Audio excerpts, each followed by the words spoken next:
Step 1. Even out the tone of the film. A perfect example of the need to address the tone of the film lies in Quicksilver's rescue sequence. The scene is amazing in itself, and a great deal of fun to watch, but it really had a negative effect on the emotional impact of the explosion he was saving everyone from.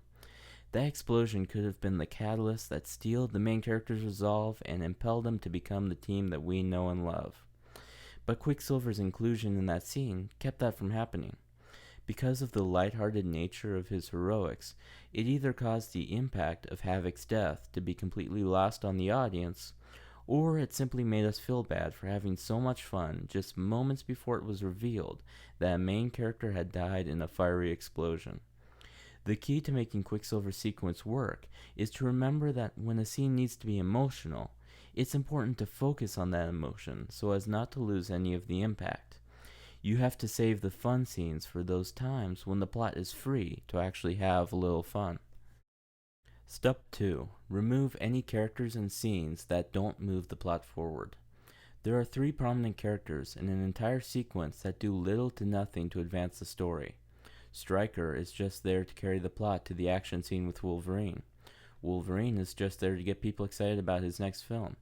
In fact, the entire sequence could have been cut, and the plot would have advanced in just the same way, starting with the mansion exploding and ending with the main characters going to confront Apocalypse. Then there's Mystique, who seems to only have the role she does because of Jennifer Lawrence's own star power. Unlike in Days of Future Past, she could have been left out of this film almost entirely, and the story would not have even stumbled. And other scenes, lines, and events seem to be included just so that they could say, "Hey, remember when we did this? Well, we did it again. Don't you just love nostalgia?" A prime example of this is the X-Jet. It had an entire scene devoted to introducing it, explaining its existence and purpose, only to be destroyed 5 minutes later, never once factoring into the plot in the slightest. Step 3. Identify the themes and moral of the story.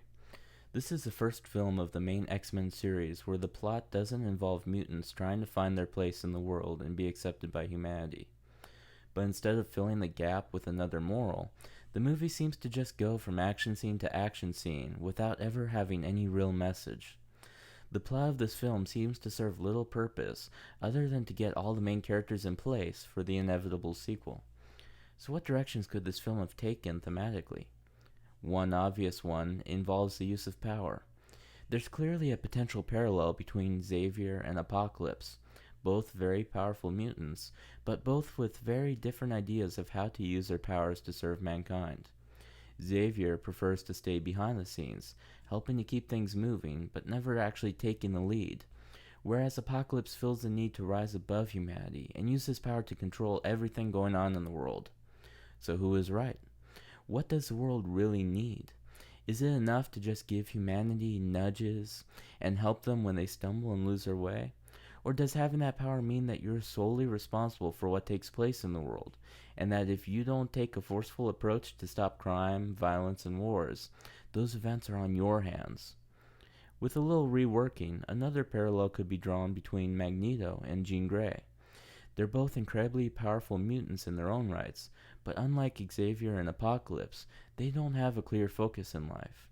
They don't know what the best use of their extraordinary gifts are. And so it's a process for them, trying to figure out where they fit in society, and that process can drive the movie forward as they see Xavier and Apocalypse take their stance opposite each other, and try to figure out who to side with. Another theme that could be developed within the confines of the plot is loss. Magneto and Cyclops are the obvious focus of this theme, but with a little reorganization of events, Jean Grey could be included in it as well, and that loss could help advance Cyclops' relationship with her. Magneto, in the film, lost both his wife and daughter, and their deaths took him to a very dark place. So that loss should be the focus of his story here. Is it possible to recover from such a loss? How far can he go down the path to darkness before he can't come back? Can he receive redemption after all the people he killed in revenge? How would that loss taint his view of humanity? And how would that view affect his allegiance with Apocalypse? Then we have Cyclops, who lost his brother. How should he react to that? Can he recover? Will he let it bring him down, or will he step up? Does he need to avenge his brother, or can he find a way to honor his memory? And what about Jean Grey? Well, that takes us to step 4. Step 4. Fully utilize Jean Grey. Jean Grey, in our opinion, had the most potential out of anyone in the film, but was also the most underutilized, especially considering that she had an essential part of the final showdown with Apocalypse. Her great power, her struggle with controlling it, and her lack of self-confidence should have been built up to that point, so that her final defeat of Apocalypse would have been an amazing, rewarding experience for the audience. How could her character be built up to that confrontation? The mall sequence would have been a perfect opportunity, and it could have become a pivotal plot point as well, instead of just being a throwaway scene to get them out of the mansion when Stryker attacks. While they were at the mall, some humans could have come up and started to pick a fight with them because of Nightcrawler's obvious mutation. Jean wants to defend him, but she's unsure of her power. Instead of helping, she ends up making things worse, perhaps causing destruction with the Phoenix Force, or blowing off Cyclops' visor while attempting to telekinetically push back the bullies. This could even be the perfect moment to fit in the Quicksilver rescue sequence. On the way to the mansion, Quicksilver notices the destruction and saves everyone. It's just as comical and fun as it originally was, but you don't regret enjoying it after, since no one dies. It wouldn't ruin the moment at this point in the film. Jean would simply have the opportunity, after being saved, to realize how bad she could have caused things to be if Quicksilver hadn't been there to rescue them all. So the levity of the scene would remain intact. Then Jean's next pivotal moment would be when Apocalypse comes to abduct Xavier. This is where her moment of loss comes in. Quicksilver and a good number of the other mutants have already been incapacitated by Apocalypse, and Jean begrudgingly realizes that she needs to go all out to save Xavier. She heard what's at stake. She knows what will happen if Apocalypse successfully captures him. But she's still unsure of herself, especially in light of what had just happened at the mall. All the destruction she had caused there weighs heavily on her mind, so when she attempts to use her powers, she becomes unnerved and ends up destroying most of the mansion and killing half a dozen people, including Havoc, while Apocalypse gets away with Xavier. This would set up the audience, as well as Jean Grey, for the climax of the film. Jean has to come to terms with the loss she's caused. She has to move past that tragedy and realize that she can still use her power for good, and that it is essential if she wants to stop Apocalypse. And she has to reconcile with Cyclops so that they can finally work together to defeat him. As a side note, this would be a perfect opportunity for Cyclops to step up as well. His brother just died, but he's able to put that behind him and become the leader that everyone else needs him to be, to help everyone recover from their losses and do what needs to be done, perhaps even inspiring Magneto and showing him how to deal with his loss in the process. Step 5. Give Havoc a haircut. Seriously. Step 6. Cut down on the scale of the effects and increase the quality of them. It's very detrimental to the story to include effect after effect when all of them look like plastic. Really, this is a case of quality over quantity. Going bigger doesn't always mean just having more stuff get destroyed. Sometimes, making the stakes more personal to the characters, instead of just having them save the world from instant destruction yet again, can greatly improve the satisfaction the audience receives when watching the movie.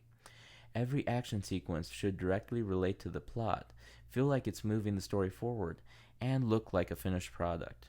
You want the effects to immerse you in the story, not pull you out of it and say, wow, that looked fake. Step 7. Develop a more layered villain. They could have went many different directions with Apocalypse in this film. Sadly, he seemed to amount to little more than your typical destroy, take over the world sort of one-dimensional villain. The decision Apocalypse made to destroy the world is sprung upon the audience as quickly as Ultron's same decision was last year, and with the same amount of explanation as well. We as an audience, though, need to be able to relate to him, or at the very least understand where he's coming from. That means his motives need to be clear and, above all else, meaningful. One very humanizing direction you could go with the character is having him see all the war and terrorism taking place, as well as the mistreatment of mutants, and from there show him reasoning that when he was ruling, no such things happened, because he ruled with an iron fist and would never allow such tragedies. He feels that his mutations, his gifts, make him accountable for the whole world, and it would be irresponsible on his part not to use his abilities to take things over. He could also feel that he would be in the same league as ones who fought to end slavery and gain equal rights for people of all races, as he is, in fact, fighting for his children, mutant kind. His goals need to be laid out clearly and simply so that we can relate to him, which in turn makes him a much more interesting character to watch. If there's anything you feel that we missed, be sure to mention it in the comments below. Be sure to subscribe to see more of our How to Fix videos in the future. And come back next week to see our version of X-Men Apocalypse, applying all 7 of these steps.